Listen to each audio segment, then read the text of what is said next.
Today we're talking about Annihilation, the new map pack for Call of Duty Black Ops. We have 4 new multiplayer maps, Hangar 18, Silo, Drive-In, and Hazard, and a new zombies map called Shangri-La.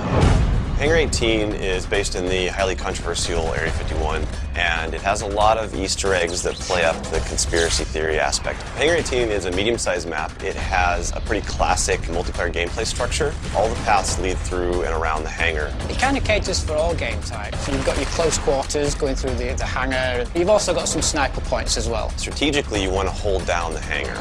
You can work with your teammates to really control the 4 main flow points, then you're going to dominate the map. Silo is based on a Russian underground nuclear missile silo construction site. It's probably one of the largest maps in the entire game. Silo favors players who take their time because there's a lot of flank routes and a lot of interconnecting paths. So players who are smart and use decoys and pay attention to the mini-map are going to be more successful. You can't really stick around in one place for too long because you're going to get shot from multiple angles. You really need to learn how to play the map, how the paths flow, and you need to stay on the move.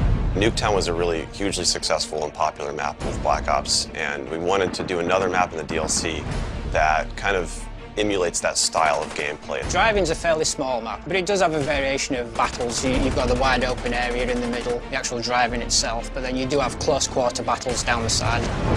So Hazard was inspired by one of our World at War maps called Cliffside, but it's a complete reimagining of it.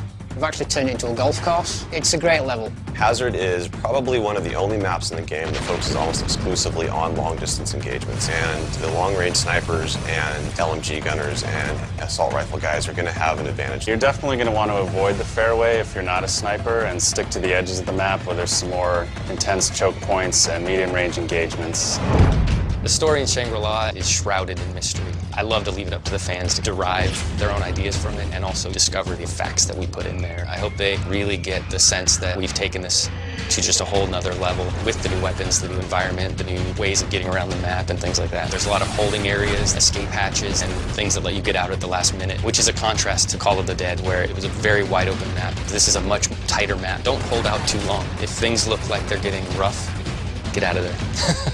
It's time to go. With Annihilation, we had a goal that we really wanted to push the visuals in all the maps. Each map feels very unique from one another. They feel like the kind of maps that you just want to spend a lot of time in. Annihilation hits Xbox Live Marketplace on June 28th.